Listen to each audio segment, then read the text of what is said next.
Good morning students हम अपना हिंदी का पार्ट 9 हमने शुरू किया था अपनी पहली वीडियो में, और वो हमने इसके 3 पेज किए थे। पेज नंबर 59, 60 और 61। यहाँ तक हमने अपनी पहली वीडियो में इस पार्ट को किया था। अब हम आगे का पार्ट पेज नंबर 61 से शुरू करेंगे। तो हमने पीछे क्या पढ़ा था इस पार्ट में कि राजप्पा और नागराजन नाम के 2 लड़के जो हैं वो आपस में एक ही कक्षा में पढ़ते हैं। उनके पास जो टिकटों का एक एल्बम है, बहुत ही सुंदर एल्बम है।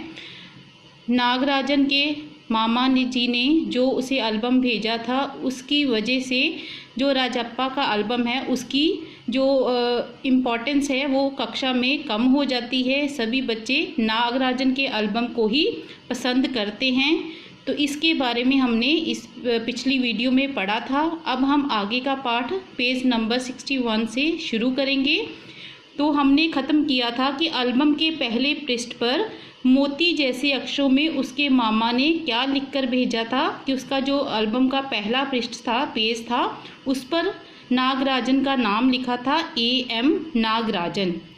आगे, इस एल्बम को चुराने वाला बेशर्म है, ऊपर लिखे नाम को कभी देखा है, यह एल्बम मेरा है।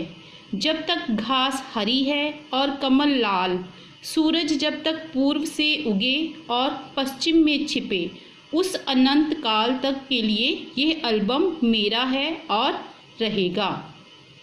अनंत का मतलब है जिसका अंत ना हो। तो नागराजन ने अपने पहले पृष्ठ पर ये इस तरह से लिखा हुआ था कि इस एल्बम को चुराने वाला बेशर्म है, ऊपर लिखे नाम को कभी देखा है, ये एल्बम मेरा है। जब तक घास हरी है और कमल लाल। तो इस तरह से उसने अपने पहले पृष्ठ पर ये सारा लिखा हुआ था कि कहीं कोई उसकी एल्बम को चुरा ना ले, इस वजह से। आगे, लड़कों ने इसे अपने एल्बम में उतार लिया कि जो कुछ भी इस तरह से उसके एल्बम पर, नागराजन के एल्बम पर लिखा हुआ था, तो कक्षा के जो बाकी लड़के थे उन्होंने ये सब कुछ अपनी एल्बम पर भी इसी तरह से लिख लिया था। लड़कियों ने झट कॉपियों और किताबों में टीप लिया। टीप लिया मतलब नकल करके लिख लिया कि वहाँ से देखकर उन्होंने, लड़कियों ने अपनी भी कॉपियों और किताबों में ये सब कुछ लिख लिया था। तुम लोग ये नकल क्यों करते हो, नकलची कहीं के। राजप्पा ने लड़कों को गुड़की दी। गुड़की मतलब धमकाना। तो राजप्पा ने सभी कक्षा के जो लड़के थे उनको बोला, धमकी देकर कहा कि तुम उसकी नकल क्यों कर रहे हो। सब चुप रहे, पर कृष्णन से नहीं रहा गया। जो कक्षा में एक लड़का था जिसका नाम है कृष्णन, उससे ये सब सुनकर चुप नहीं रहा गया। जा जा जलता है ईर्ष्यालु कहीं का। तो कृष्णन जो है वो राजप्पा से कहता है कि तुम्हें ईर्ष्या होती है, मैं काहे को जलूं। राजप्पा कृष्णन से कहता है कि मुझे कोई भी जलन नहीं हो रही है। जले तेरा खानदान, मेरा एल्बम उसके एल्बम से कहीं बड़ा है। तो राजप्पा ने कृष्णन से कहा कि मेरा जो एल्बम है वो नागराजन के एल्बम से बहुत ही अच्छा है। राजप्पा ने शान बघारी। आगे पेज नंबर 62। अरे उसके पास जो टिकटें हैं वह हैं कहीं तेरे पास। कृष्णन ने कहा कि नागराजन के पास जो एल्बम में टिकटें हैं वो क्या तुम्हारे पास ऐसी हैं। सब चुप हो जाते हैं। बस एक इंडोनेशिया का टिकट दिखा दो। अरे पानी भरोगे, कृष्णन ने छेड़ा।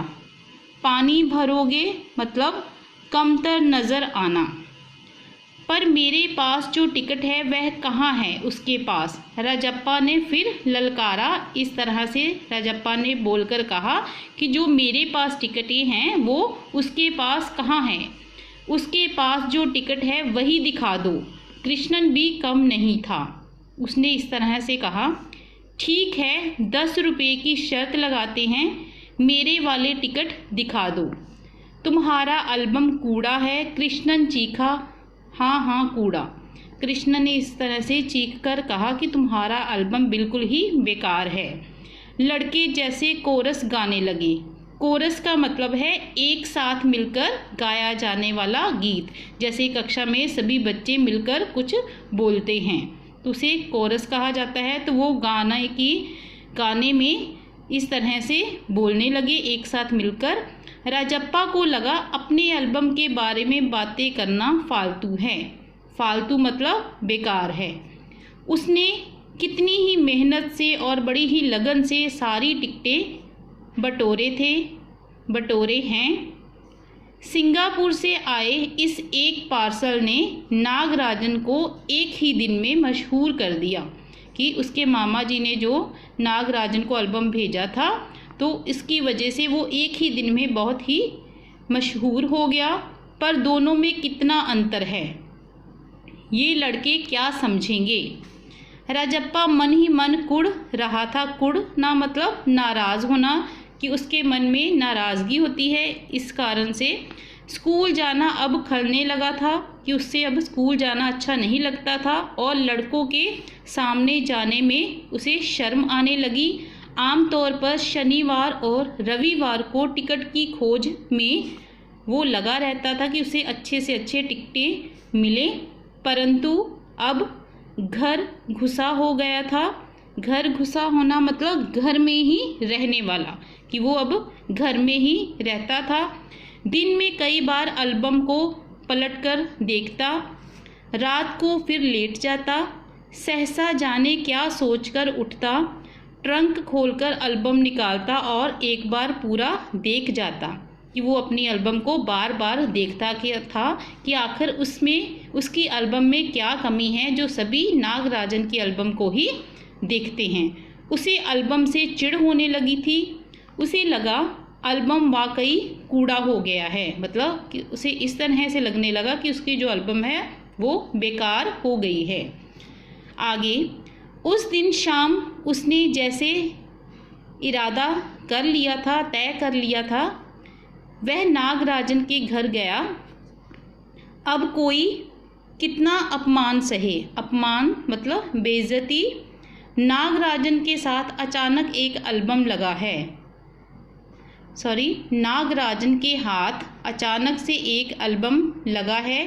बस यही ना, वह क्या जाने टिकट कैसे जमा किए जाते हैं। राजप्पा इस तरह से सोचता है कि उसे क्या पता है कि ये जो टिकटें हैं वो कैसे इकट्ठी की जाती हैं, बड़ी ही मेहनत करनी पड़ती है। एक एक टिकट की कितनी कीमत है, वह भला क्या समझे। सोचता होगा कि टिकट जितना बड़ा होगा उसकी कीमत उतनी ही ज़्यादा होगी, या फिर सोचता ये होगा कि बड़े देश का टिकट कीमती होगा। वह भला क्या समझेगा इस बात को। उसके पास जितने भी फालतू टिकट हैं उन्हें टरकाकर उसने अच्छे टिकट झाड़ लेना मतलब ले लेना, कि जो उसमें से अच्छे अच्छे टिकट थे उसने उनको ले लिया। कितनों को तो उसने यूं ही उल्लू बनाया। उल्लू बनाना मतलब बेवकूफ़ बनाना। कितनी चालबाजी करनी पड़ती है। नागराजन भला किस खेत की मूली है। खेत की मूली होना मतलब ज़्यादा समझदार ना होना। राजप्पा कहता है कि नागराजन जो है वो ज़्यादा समझदार नहीं है, उसे ज़्यादा समझ नहीं है कि किस तरह से इन टिकटों को इकट्ठा किया जाता है। राजप्पा नागराजन के घर पहुंचकर ऊपर गया, उसके कमरे में जाता है। वह अक्सर आया जाया करता था उसके घर में, नागराजन के घर में। सो किसी ने नहीं उसे टोका मतलब कि किसी ने भी उसे कुछ भी पूछा नहीं कि राजप्पा जो है वो नागराजन के घर में क्यों आया है, उसके कमरे में क्यों जा रहा है, क्योंकि वो अक्सर उसके घर में आया करता था। ऊपर पहुंचकर वह नागराजन की मेज़ के पास पड़ी कुर्सी पर बैठ जाता है। कुछ देर बाद नागराजन की बहन कामाक्षी जो है वो ऊपर कमरे में आती है। आगे पेज नंबर 63। भैया शहर गया है। तो नागराजन की जो बहन है वो कहती है कि मेरे भैया जो हैं वो शहर गए हैं। अरे हाँ, तुमने भैया का एल्बम देखा, उसने पूछा। हाँ। राजप्पा को हाँ कहने में हेकड़ी हो रही थी। हेकड़ी मतलब अकड़। वह बहुत सुंदर एल्बम है ना, सुना है स्कूल भर में किसी के भी पास इतना बड़ा एल्बम नहीं है। तो राजप्पा, नागराजन की जो बहन है वो राजप्पा से इस तरह से कहती है, तुमसे किसने कहा? राजप्पा ने कामाक्षी से पूछा। भैया ने कहा। वह कुड़ गया। बड़े से क्या मतलब हुआ? आकार में बड़ा हुआ तो एल्बम बड़ा हो गया। उसकी चिड़चिड़ाहट साफ थी कि उसने इस तरह से कहा कि अगर वो उसकी एल्बम की जो आकार है उसका वो बड़ा है तो इस वजह से ये नहीं कि उसका एल्बम बहुत ही अच्छा हो गया है।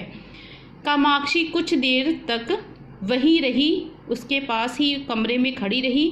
फिर वो नीचे चली गई। राजप्पा मेज़ पर बिखरी किताबों को टटोलने लगा कि उसके नागराजन की मेज़ पर जो किताबें पड़ी थी बिखरी हुई उसको देखने लगा। अचानक उसका हाथ दराज के ताले से टकरा गया। उसने ताले को खींचकर देखा, बंद था, उसमें लॉक लगा हुआ था। क्यों ना उसे खोलकर देख लिया जाए कि उसमें क्या है। मेज़ पर से उसने चाबी ढूंढ निकाली। उस ताले की जो चाबी थी उसे वो मिल जाती है। सीढ़ियों के पास जाकर उसने एक बार झांक कर नीचे देखा, फिर जल्दी से दराज खोला। एल्बम जो था वो ऊपर ही पड़ा हुआ था। उसने उसका पहला पृष्ठ मतलब पहला पेज खोला। उन वाक्यों को उसने दोबारा पढ़ा, जो उस पर वाक्य लिखे हुए थे उनको दोबारा से उसने पढ़ा राजप्पा ने। उसका दिल फिर तेज़ी से धड़कना शुरू हो गया।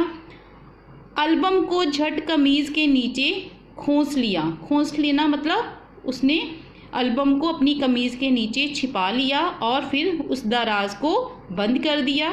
सीढ़ियाँ उतरकर वो जल्दी से अपने घर की ओर भाग गया, एल्बम को अपनी कमीज़ के नीचे छिपाकर। घर जाकर उसने सीधे ही पुस्तक की अलमारी के पास वो जाता है और पीछे की ओर एल्बम छिपा दिया। उसने उस अलमारी के पीछे उसने उस एल्बम को छिपा दिया। उसने बाहर आकर झांका, पूरा शरीर जैसे जलने लगा, क्योंकि उसने नागराजन की एल्बम को चुराकर वो लेकर आता है, इसलिए उसके मन में थोड़ी सी डर भी लगने लगता है उसको।